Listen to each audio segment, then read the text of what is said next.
cases that we've seen is this two-tier system of justice. And, we talk about it happening in the civilian world so often. And then I came across this story on a friend of mine, their social media account.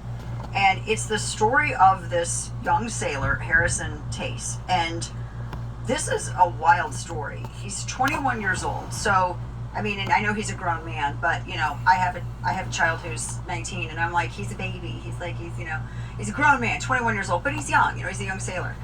And he, immediately out of high school, he enlisted. And apparently one evening, he was playing pool with a group of sailors. And one of the guys that he was playing with apparently lost some money. I guess he was betting on the game. And the guy was trying to bully Harrison Tace's friend, and then brought a knife to the pool game. And apparently all hell broke loose, and then Harrison was trying to defend his friend. He ended up being stabbed 8 times. There's a photo of him on social media with an actual knife in his head, like a knife protruding from his head. And he was stabbed 8 times. He was, at one point, I guess doctors thought he was dead or he was going to die. And the guy who apparently did the stabbing thought he had killed Harrison Tace. And when authorities, when he was detained, he was screaming that I'm not a murderer, according to witnesses. And they left Harrison Tace bleeding on the floor. He was medevaced to the trauma center. 3 surgeries later to repair his lung and artery. And, the surgery required to remove the knife from the skull. It's like a horror movie. Thank God, he ended up surviving. Now, here's where it gets weird. The NICS investigated, and you would think that the person who did the stabbing and stuck a knife in a guy's head was going to get the charges. But he didn't. Harrison Tace got the charges. I have no idea why. I heard about this story from my friend's organization, Pipe Hitter Foundation. And this is one of the things that they do. It's a tax-exempt charity, and they support service members and first responders and their families. And the co-founder of that, Eddie Gallagher, joins me now via Skype.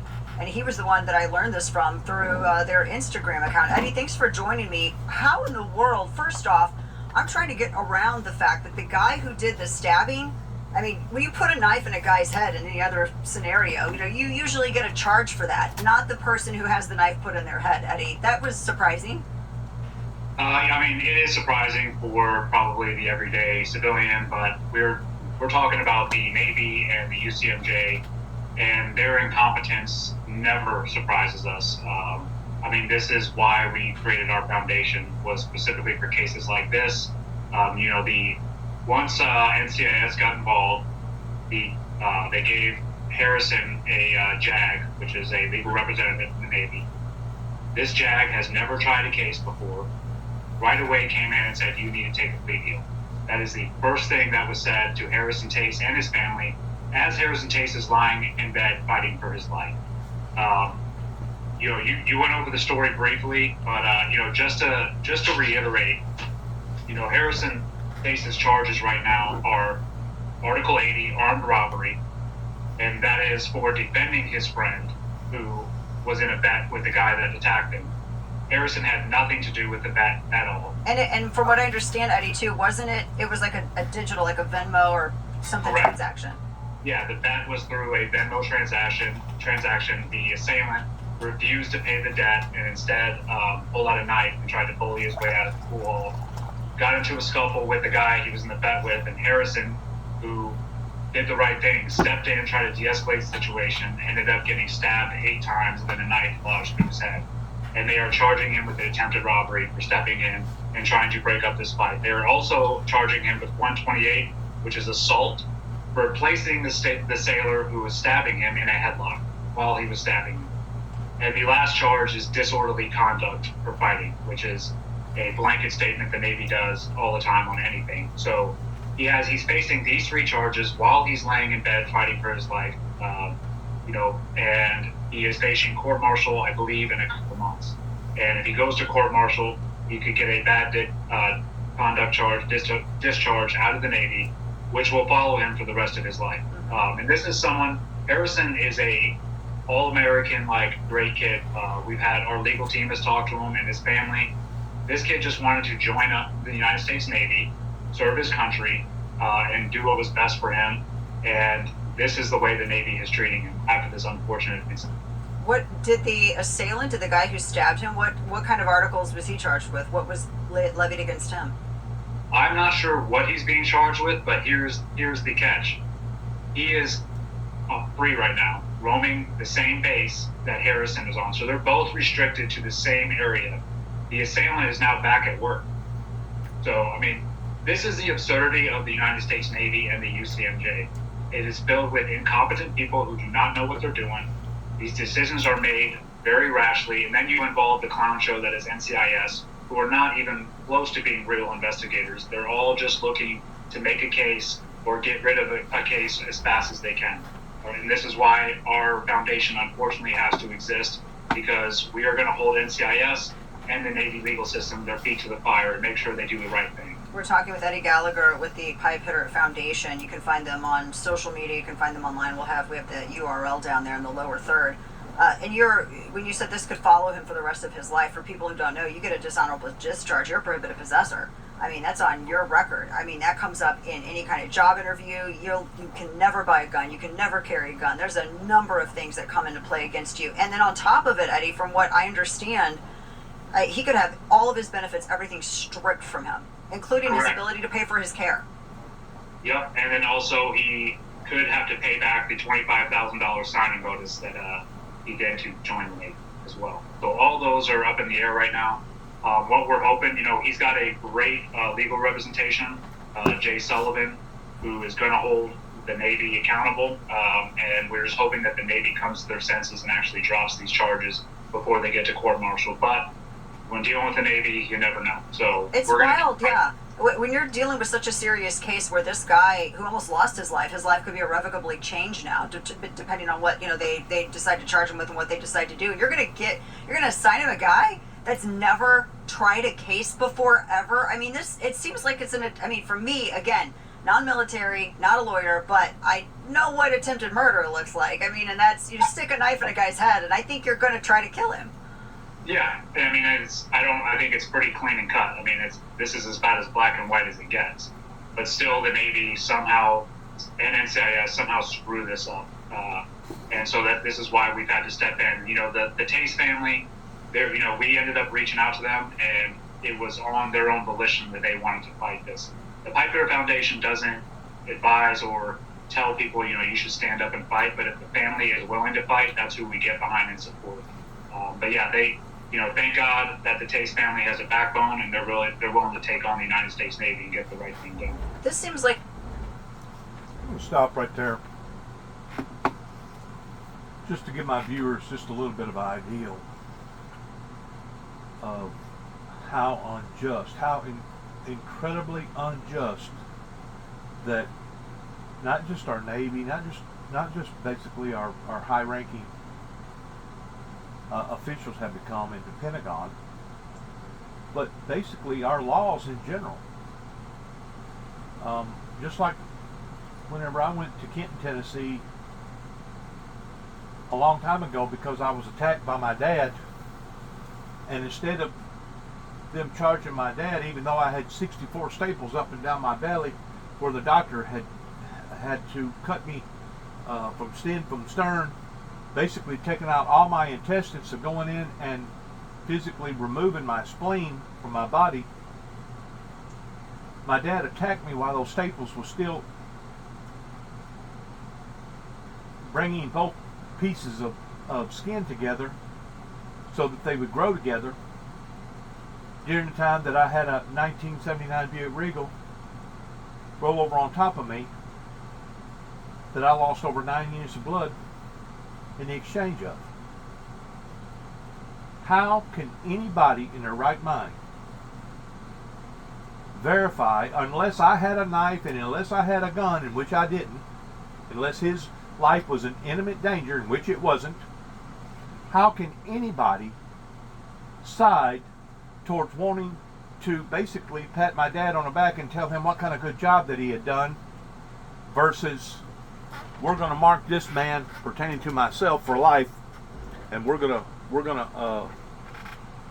to not suggest but force this individual to go on down to Bolivar because he was talking about the Antichrist, the one world government, the New World Order. He was talking about the opening of the 7 seals, the 4 horsemen, the 2 witnesses that the Bible talks about. Because all these things was obviously over their head in Kenton, Tennessee, where my mother was raised up from, they thought I was loony. They thought I was mad. And the person that was actually mad, that was loony, was my dad, that was abusive, not just then, but throughout his whole life here in Weakley County. And probably a third of the neighborhood around here at that time knew about it and wouldn't raise a hand to it. Just like when my brother and I was deathly concerned over the misbehavior that was happening across the road here at 291 Thompson Road, Sharon, Tennessee, zip code 38255, of 3 little children that was being exposed to activities that we didn't feel like that they should have been exposed to. We contacted the Child Abuse Center in Nashville, Tennessee. We've contacted the Child Abuse Center here in Weakley County, Tennessee. In the process of everything, keep in mind, I'm talking about the group of people that was associated with our lives at that time, actually took my brother down on his own property and tried to take his own gun, put it to his head, and pull the trigger. And the only reason why the trigger didn't activate in the gun because it had a safety feature on it. Because my brother had died, because of all the illegitimacies that was going on in this area of us being basically hunted, tormented, terrorized on a day-to-day level, he couldn't take the pressures. My brother died. I was in the process of trying to take care of legal matters because he didn't have a will, he didn't have nobody towards beneficiary, he didn't have nothing. And in order for me to gain access just to his bank account in Kenton, Tennessee, even though all them people in Kenton, Tennessee knowed that worked for the bank, knowed that me and him was both brothers, I had to hire an attorney just to be legal executive over his estate, just to be able to gain access to his records. In the meantime, while I'm doing all this, we had hired an attorney for, I think, the 3rd time in the exchange of all the aggravation that was going on down here, by the name of Bruce Brown in Union City. And we explained to Mr. Bruce Brown whenever we went to court the first time over the situation across the road, which once more was all being manifested by the owner of the property, that basically it was just his tenants over there. But while I was in a grieving state, not knowing what to do or how to do, because it ain't like you do a funeral every day, especially somebody pertaining to a loved one, less than 10 days later, because the attorney didn't let me know when the arraignment trial was to proceed that us requested, because I didn't make that date. Now everything turned around, and now the higher court up here in Dresden, Tennessee, gave them the right to sign out a warrant for my arrest. And now I get arrested for the very warrant that we was pursuing towards bringing it to a higher court, because my brother said that there was no way in you-know-what that he was going to trust Tommy Moore for anything, especially whenever you go in front of him and basically he throws it out of court that these people, 3 of them, took him down on his own property and tried to kill him with his own gun. It just goes to show you the indifferences going on in the land here in the United States towards how that they pick and choose biasly of who they're going to take care of and who they're not going to take care of. Matter of fact, my brother and I actually went in front of Johnson, which at the time was the county representative towards being the public prosecutor that was below Tommy Thomas at that time. And he basically looked at me, he said, "Dennis, I will never stand in your corner to support you. David, on the other hand, your brother, I'll support him." And what he was doing, he was basing that bias opinion off of various gossip that he had heard about through the channels towards me going out to Oklahoma City, Oklahoma, and discovering that there was a major cover-up out there that has now proven to be absolutely 100% so. In the meantime, while I'm in jail, some other things happened that initiated a problem to the point that I basically tried to hang myself in jail because I wasn't going to put up with this, just like my brother dying. Hey, you know what? Maybe it's time to leave these idiots. Get completely away from them. Go ahead and die in your life, in which that's what they wanted anyways. That way I won't have to contend with this type of idiocy no more, especially whenever it comes to justice versus injustice. Just so happens they captured me while I was trying to hang myself. I had to go to Bolivar, and going to Bolivar, I did wind up, there was a silver lining to the problem pertaining to me finding out at that point in time that I was diabetic 2, that I wasn't even aware of up until that time. My point is this: whenever people are being victimized and the courts lean more towards the person that's doing the crime than they do the people that's being victimized, we got a problem with our judicial system right here in America. And this is another case of it right here, and I'm pretty sure there's probably thousands and thousands of cases, if not millions of cases in America, that can sit down and verifiably say, you know what, we was basically thrown under the bus on this one, or we got the short end of the stick on this one.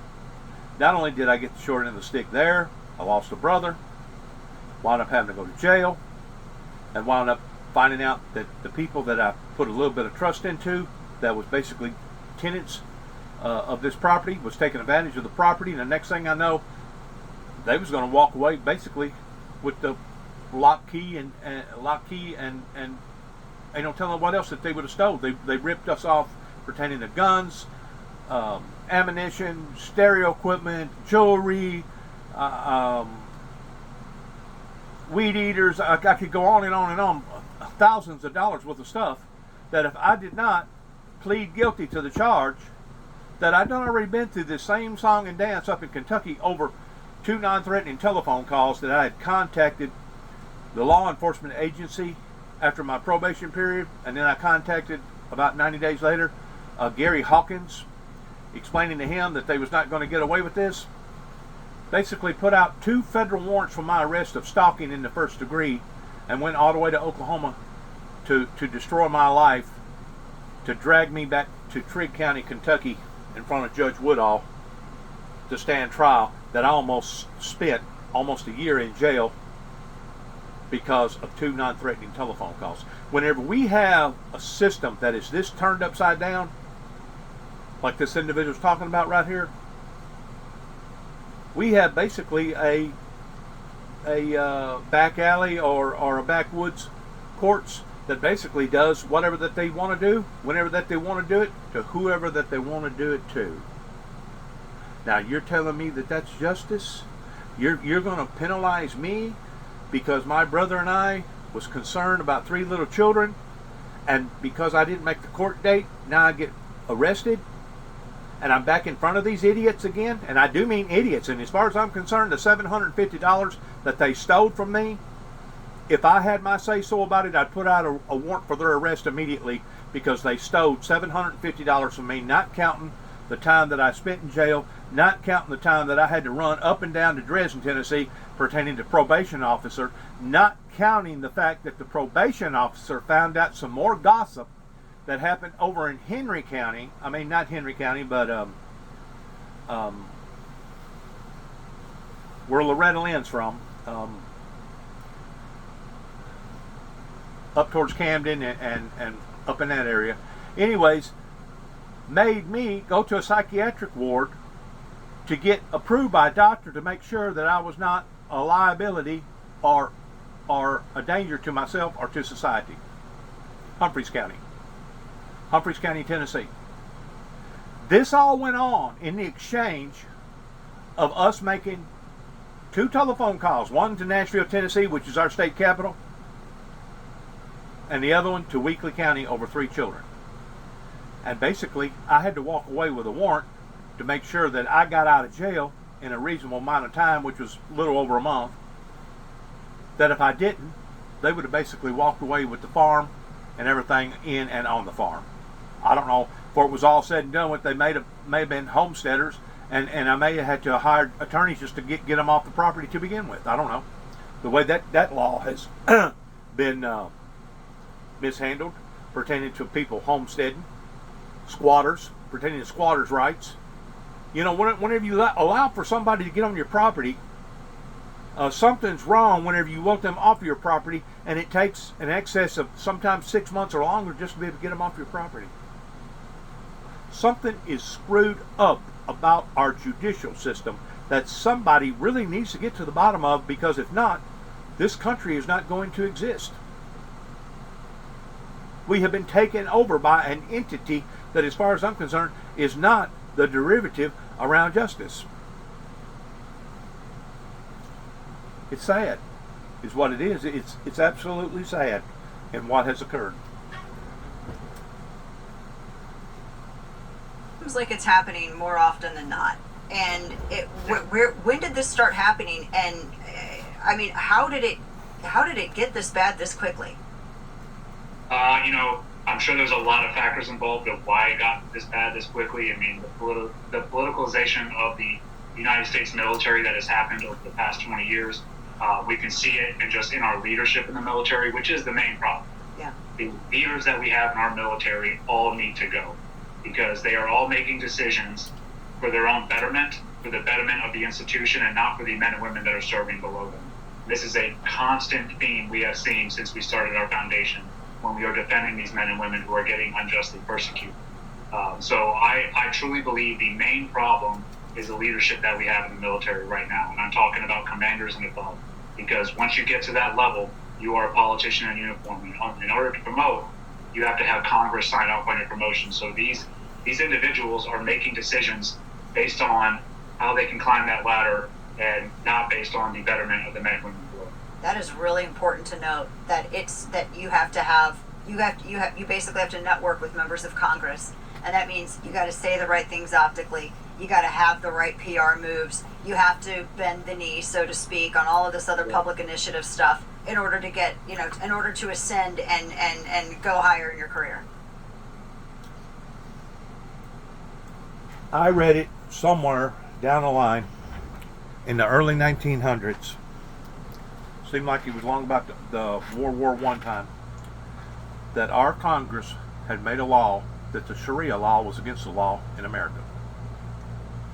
Since then, that information has been suppressed. Now, you can still gain access to the information where the states voted in of either retaliating against the Sharia law or not retaliating towards making it okay.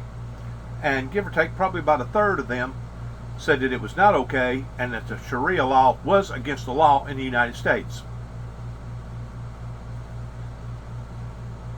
Whenever I had to go to MCC in downtown Chicago to be studied over the same people that I'm talking about up in Land Between the Lakes by a federal judge,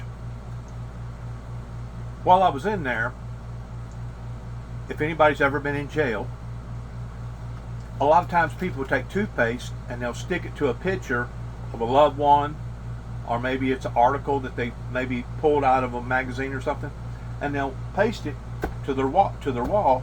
That way it can be seen. That way it gives you some sort of sense of connecting with the picture that you're wanting to be associated with, which is very common in jail. Some of them will actually, if you're in the bottom bunk, they'll actually put it up on the top bunk because it's all steel up there, metal, and they'll paste it up there. That way whenever they're sleeping, they can just look up and see their loved ones, or see the things that they want to obviously look at. Some of them want to look at pretty girls. Some of them want to look at guys. I don't know. The point is this. While I was in MCC, downtown Chicago, being evaluated by Dr. Dana from the courts in Paducah, Kentucky, federal courts, mandated, I had pictures of our United States military of articles that they had recently just went through in the back of the wall, in the back of my pillow, that was stuck there by toothpaste. I had a CO, correction officer, come in to my bunk, see those pictures, order those pictures off the wall. I done everything in the world by standing up, by keeping those pictures on the wall, other than me actually going to the hole, in which I was threatened that if I did not pull the pictures off of the wall immediately, that I would be going to the boot, which is the hole. Basically being thrown into a more heavier penalty of being in jail. And I thought to myself then, because there was another individual across the hallway, he was from another country that had a completely different deal, because whenever the doors are open, you can actually see in a lot of people's bunks. He had a picture of another country's flag on the back of his wall and behind his headrest, and no one never uttered a word to him. But I was ordered by, I thought, my own people that was working for the federal government. I was ordered to take that material down, and if I didn't, I stood a chance on being punished even more so than what I was. So I was forced to have to take that material off of my wall. And I thought to myself then, you know what? It was the Bushes that was in control of the federal system. It was the Bushes that was in control of all the commissary at that time, that we had literally been taking over from the inside out pertaining to what George W. Bush had either done or didn't do that was associated directly towards being the chief commander of the CIA. Whenever you have this type of dysfunctionableness going on in your own country, you tend to wonder if you have any, you tend to wonder if you even have a country anymore, much less the same country that you was exposed to whenever you was a child growing up. And I know there's thousands of other stories, if not millions of stories out there that's very similar to either mine or very similar to this individual, and it just makes you wonder who is really in charge, who is really in control of the White House. Because I don't think it's none of our politicians, or if it is, all them politicians up there have been sold out, bought out, and now working for somebody else other than the American people. Yep, and I mean, and we, not just in the Harrison Tace case, but the military in general, we've seen the degradation. We've seen the recruitment numbers are low. We've seen the woke agenda that's been trickled down through the and military. And that's exactly why. On everything that you see on recruiting commercials and everything else. And, the leadership is scratching their heads like, oh, why can't we get people to recruit? What is the problem here? And they're looking everywhere else but themselves. And they're the ones that should be pointing the finger at themselves, like, what am I doing wrong here? It's because they don't have a backbone and they're not willing to stand up for what's right. They are all a bunch of yes men. They've been trained to be yes men since the Obama regime. And these are the people that are in charge right now. And I think, we can see it as plain as day. I mean, from the Afghan withdrawal to everything that has happened in the past 4 years. So, I mean, this is, the Pipe Hitter Foundation was founded to fight one little piece of the pie, and that's what... It's a disgrace. As Donald J. Trump would say, it's an absolute disgrace in what's going on in America. What we're going to do is to make sure that these leaders are held accountable and that these JAGs and the UCMJ does the right thing. We're talking with Eddie Gallagher with the Pipe Hitter Foundation, in this case with Harrison Tace, who I can't imagine, the idea of armed or attempted robbery, and he's defending himself and he gets charged with assault, and yet the guys who actually escalated it and created the problem, they're out walking around free. You mentioned recruitment, and there are so many out there, and I hear this so many times from different families. They're nervous, and even those young men and women who would think about enlisting, they pause because they see cases like this. They saw cases like yours. They see what happened in Afghanistan. They see a number of these situations, and they think, well, wait a minute. If I'm going to go to that extreme for my country and put it all on the line, will my country, will this institution have my back if I need them to? What does that do to military preparedness? How concerned are you for that? What does that do to military morale? Whenever you can tear down the morale from the inside out of an institution or an organization or a country, you basically already got them half whooped. And that's where we're at right now. And I don't know if people realize the seriousness of this or not. But whenever I finally got out of jail and I come back home, it wasn't until a year later, still being punched at, still being gnawed at, still being tormented, still being agonized, still being basically hunted down like a dog, not just from the general public of the people around in the area, but from the law enforcement, like the probation officers making me go to a psychiatric ward and get okayed by a psychiatric doctor. You reached a point to where there is no other point other than to put a verse and a statement on the side of my truck, which was digging in. I had reached a point that I knowed that I wasn't going to be able to do nothing because the cards were stacked against me. So the only other thing that I know to do was to put out a statement and put it on my truck, digging in. Just like the Bible talks about, that there will come a time, in which that time is already here, that our enemies will entrench us all around about. And the only thing that we can do is hold on to our ground and hold on to the things that you know to hold on to, because at that point in time, you've basically been surrounded by your own people that's working in reference to Lucifer, the enemy, and the Father seeketh those who's worshiping him in truth and in spirit, while you sit back and watch your country basically be completely engulfed in this type of activity. So it's not a matter of the American people needs to be aware of terrorism going on the other side of the pond towards the attacks, but it's actually from within, right here in the United States. And if it ain't in this county, it's in another county, or if it's not in this state, it's in another state. And I'm telling you right now, there's millions of cases, of stories that can be told similar to what this individual or individuals are talking about right here, and such as the story that I'm talking about, that I can validate, I can prove. I got paperwork to prove this. I mean, under the Freedom of Information Act, you can look it up yourself and see how many times that my brother and I contacted the Weakley County Sheriff's Department again and again and again, and the only thing that they would do is come out here and make reference to the statements. And even if we did make it to the courtroom with the support of an attorney, the courts would throw the problem back at the sheriff's office, and then the sheriff's office would throw the problems back at the courts, and they was basically playing us in the middle.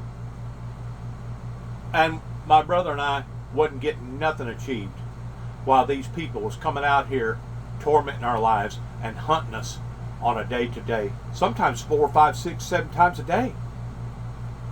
And it wasn't just one family. We're talking about probably a dozen families in this particular community of being vandalized, cussed at, people stopping, wanting to get into a fight, a knockdown, drag out right here in the middle of the road. That happened several times.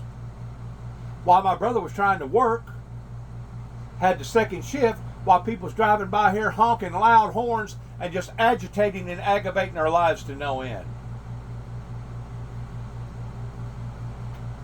That's the very thing that drove my brother off into an early death at the age of 51. That's the very thing that I will promise you I will hold the courts responsible unless there is a severe, drastic change. I will hold people like Tommy Moore, Tommy Thomas, Mr. Johnson,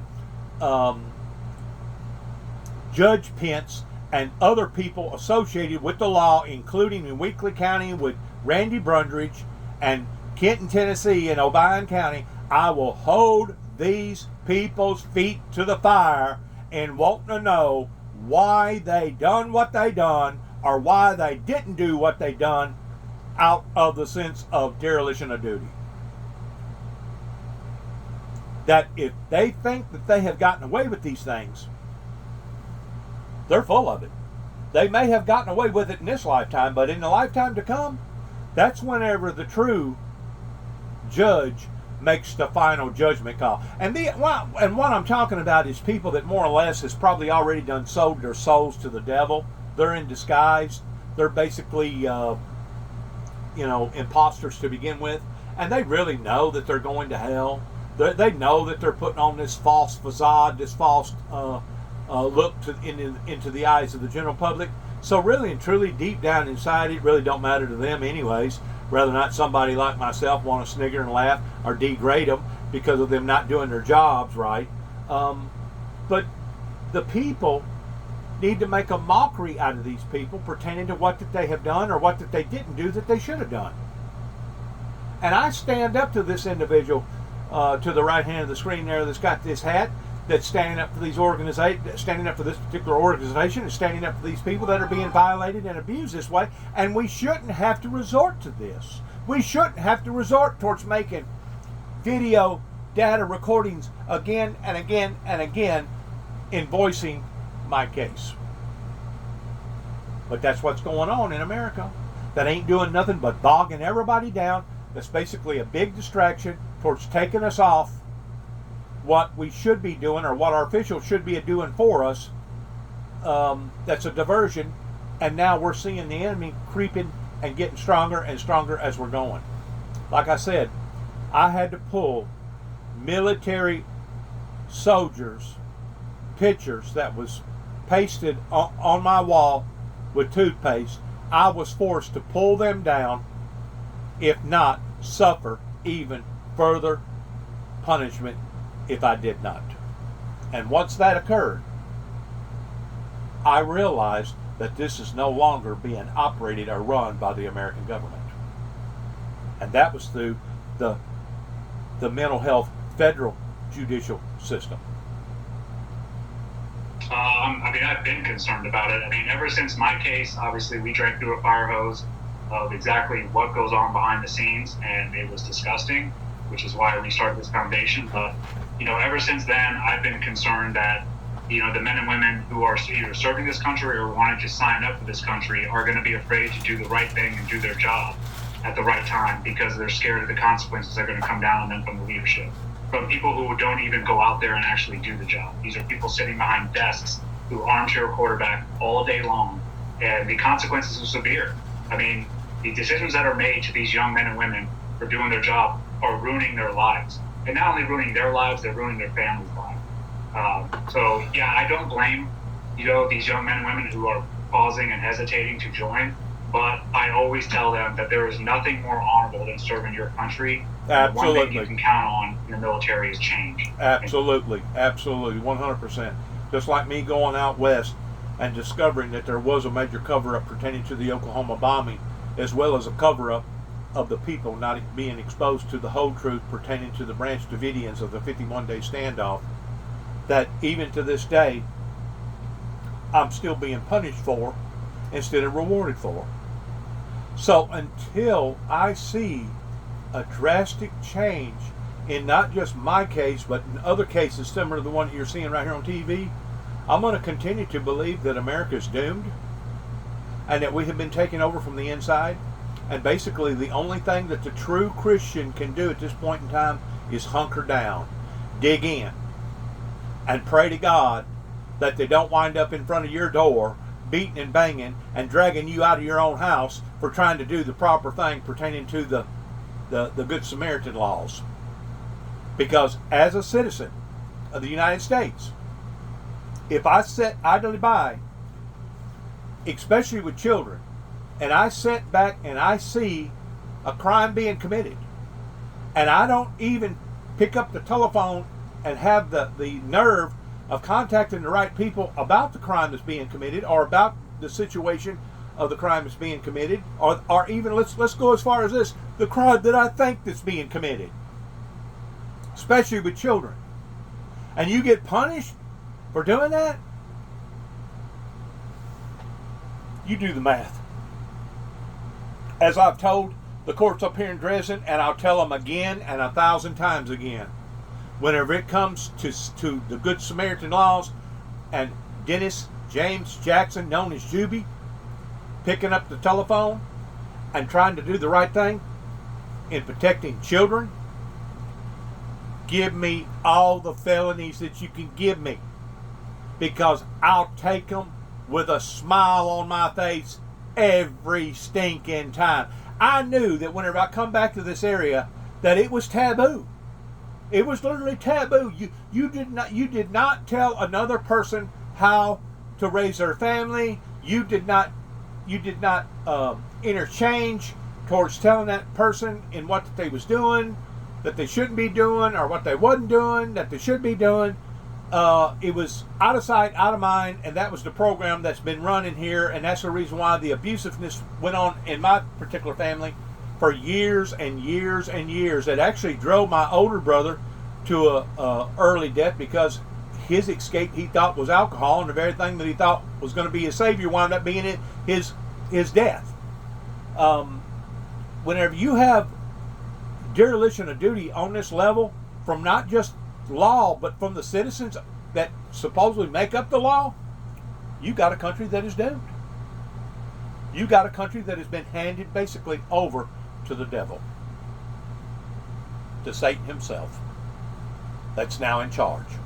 But they're doing it in a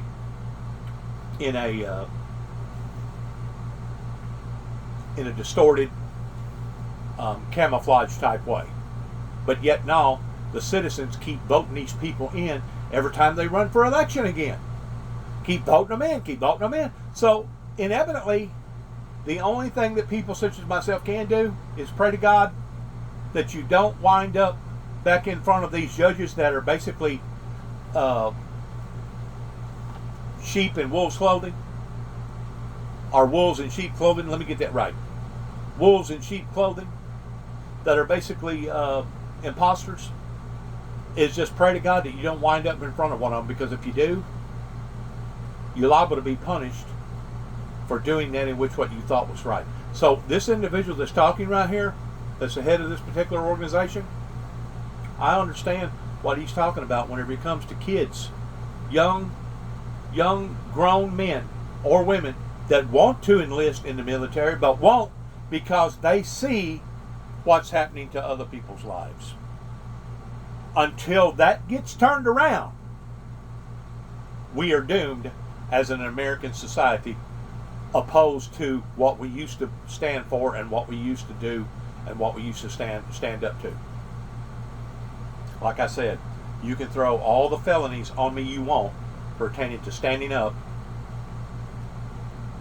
for not just my rights, but for the rights of individuals that are so young. What are they? Are they just supposed to take it the way that we had to take it growing up in this area? Are they just supposed to be abused, hollered at, screamed at, let them get on top of the car and jump up and down? Their parents jump up and down like a bunch of freaking apes, knock the door off, the front of the door off as many as 3 or 4 times that I know of, that I've seen myself. Take a $1,000 phone, throw it against the wall, and tear it into a million pieces. Children are supposed to be exposed to this, screaming and hollering, and the landlord coming out and stirring up a bunch of stuff, and just total chaos, just total complete chaos. And if you don't believe me, once more, pick up the phone, contact the Weakley County Sheriff's Department, and see within the span of 3 years from the time I come back here in Tennessee in 2014, from the time my brother's death in 2017, we had the Sheriff's Department out here sometimes as many as 2-3 times a month, every month, for 3 consecutive solid years. There was very few months that we didn't have to contact them and call them to come out here. And the thing about it was, all the incidences that was being reported right here at 291 Thompson Road or 430 Beech Grove Road, Sharon, Tennessee, zip code 38255. Now you do the math on that one too. Every incident was happening right here.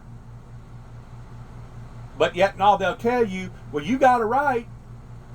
You got a right to protect yourself. You got a right to protect your own castle. Really? Do we? Because that's exactly what they was wanting. They was wanting blood on the floor in Weakley County, And it didn't matter if it was my brother's blood. It didn't matter if it was my blood. It didn't matter if it was the other opposing party's blood. It didn't matter. They wanted blood on the floor. That way they could have buried Juby, the individual talking in behind the camera right now. That's what they wanted. Bias, prejudicism, a bunch of lunatics associated with politics. And hopefully we will see that change coming this November. And we'll swing things back to where they used to be. It's going to take some time, but I don't want to dissuade young men and women from joining this military, because I truly believe it is the most honorable thing that you can do. Yeah, from your mouth to God's ear. And I'm like him. I believe. I want to believe. I want to convince myself of believing that there is hope, standing up for the red, white, and blue, and that one day we will be able to work our way out of these problems that we are entangled with right now. And I would stand up and tell any young individual, please, please, go by your gut feeling, and if you believe it's the right thing to do to join up with the military, please do it immediately. And I'm not a recruiter. I'm not getting paid to make this particular video. I'm not doing advertisement. I'm not an actor. I don't claim to be an actor. It's costed me the death of a brother pertaining to what went on out here, not counting all the other injuries that happened to my family that the community should have stood up against, but didn't. They did not care about James Robert Jackson's family, and they was willing to flush them down the commode and pretend like it was out of sight, out of mind. And I'm telling you right now, all them people that's now dead and gone, they'll give an account for what they didn't do that they should have done. They will give an account to the main accounter one day in the hereafter life. And I just pray that God has mercy on them. I really do, because I know, according to the responsibilities of being a Christian, especially those that claim to be a Christian and still turn their heads against all this. You don't think there's going to be more requirement out of the Christians? To whom much is given, much is required? Sure there is. But the church world in America has been run over. They have been bamboozled. They are not willing to stick out their necks because they don't want to be involved. Because if they get involved, they know that it's liable to backfire on them, just like it did this individual standing up and taking a knife in his head. God's ears. I hope there's a change in November. What can people do to help Harrison right now and to help Pipe Hitters Foundation? Because this isn't going to be the last case. No, definitely not. But you can go on the pipehitterfoundation.org. You can look up. We have all the information on Harrison's case, and you can donate to Harrison. And any donation helps, because unfortunately in these situations, the only rights that you have are the ones that you can afford, and you do need a good legal team to make sure that you get the justice that you deserve. So that is what we're doing. So every dollar is going to the Harrison Taste case. You donate to him. You will also be able to see the other individuals that we are helping. There's a lot of law enforcement, first responders, and you can look into their cases and donate to them as well. Or you can donate just to Pipe Hitter Foundation in general, and that money is going to go to each and every one of those individuals. Yeah, God. Whenever I went to Benjamin Dempsey in 2005, after these crooked idiots up here in Weakley County, working for the Martin Police Department at that time,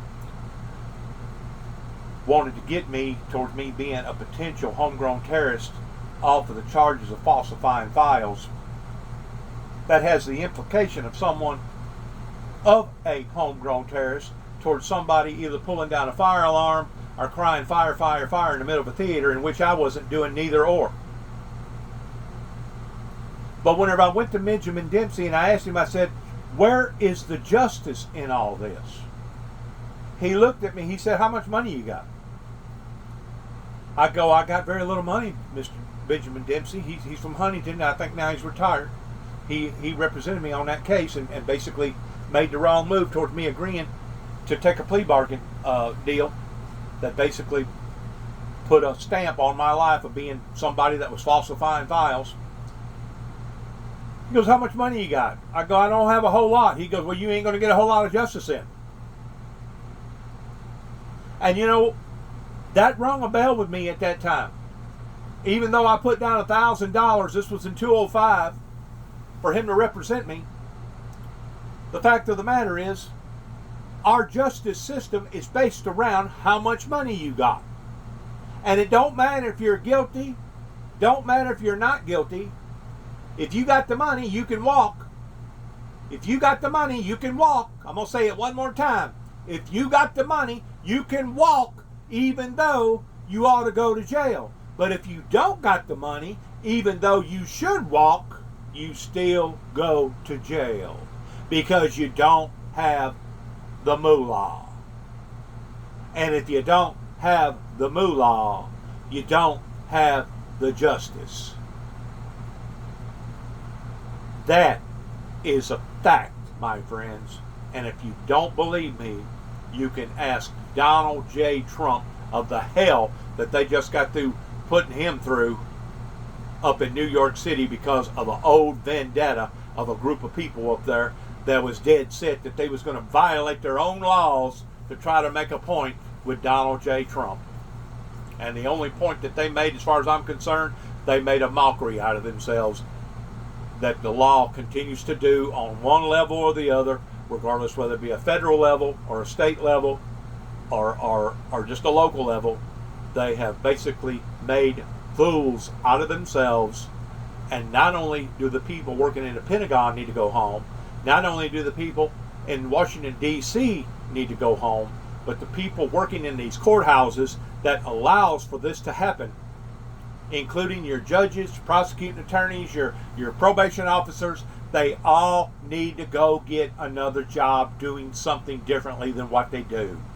Because it's obvious that what they're doing is not working.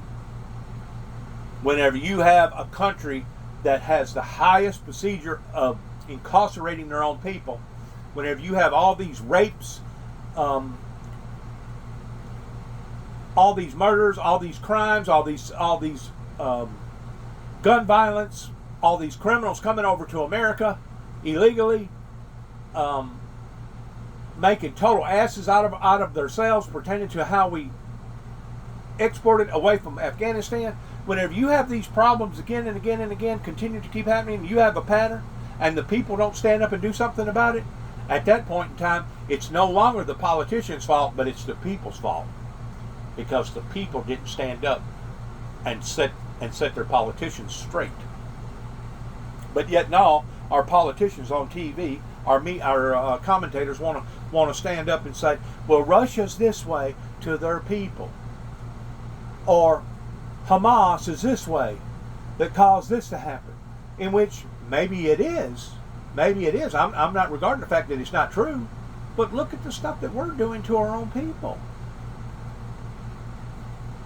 Look at what is going on with our own laws to our own people whenever it comes to justice.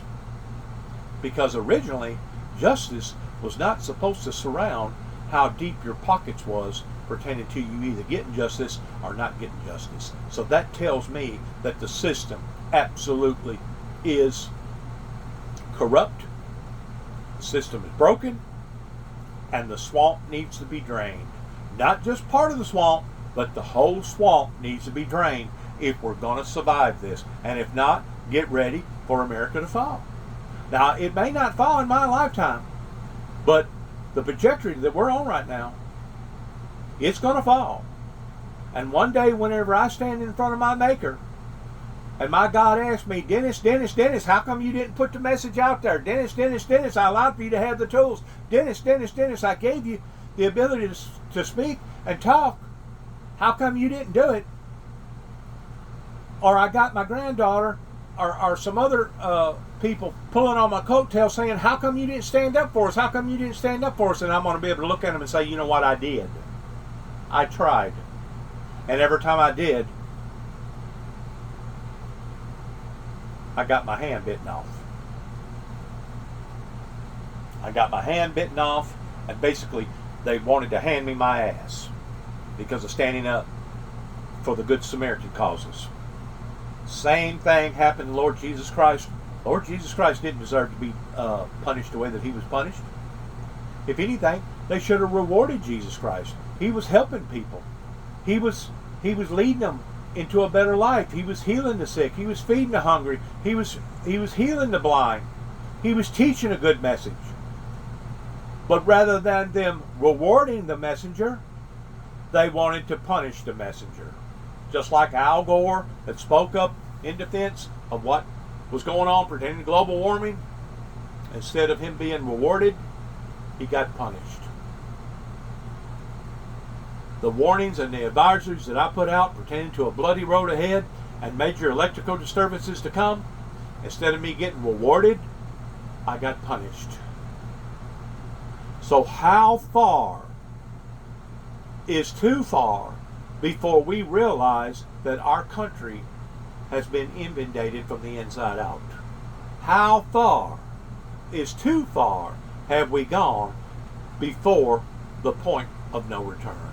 That's the question that you're going to have to ask yourselves, because I can't answer that for you. I've done my part. I've tried to stand up and do the right thing, standing up for the teachings of the Lord Jesus Christ, love, mercy, forgiveness, all the other teachings, including the teachings of the end time events. I've tried to do my part. I got my hand bitten off every time I stuck it out, and I'm tired of sticking my hand out, and now it's time for me to hunker down. It's time for me to dig in while I sit and watch one of the greatest nations in the world come to its demise, come to its Achilles heel, why the rich and the powerful continue to take advantage of the unfortunate. Now that is a fact. Now that is a fact. Eddie Gallagher, we appreciate your service to the country, your continued service to the country, and to help other people serve theirs as well. PipeHitterFoundation.org. Thank you so much, Eddie. I haven't read anything about this case anywhere except the Pipe Hitter Foundation social media channels and you and your lovely wife. I've not seen this case anywhere, so I'm so glad that you're talking about it, because it's important. People need to know this. It is a two-tier system, and it's even in the military. God bless you. God bless you. Thank you, Daniel. Of course. Committing.